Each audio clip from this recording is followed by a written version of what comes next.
അഴിമതി നിറഞ്ഞുള്ള ഒരു പാർട്ടി ഇന്ന് കരഞ്ഞിതാ വോട്ടിന് കൈ കാട്ടി. പലവട്ടം ജയിച്ചിട്ടും ക്രമ കാട്ടി. ജനമറിഞ്ഞപ്പോൾ ലീഗിന് പണി കിട്ടി.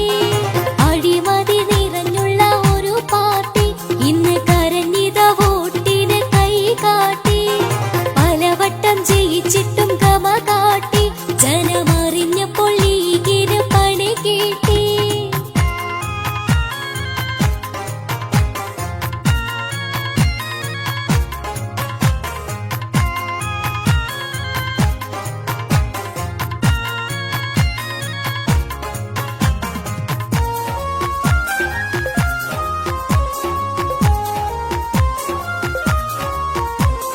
പലതരം പച്ചക്കള്ളം പറഞ്ഞിട്ട്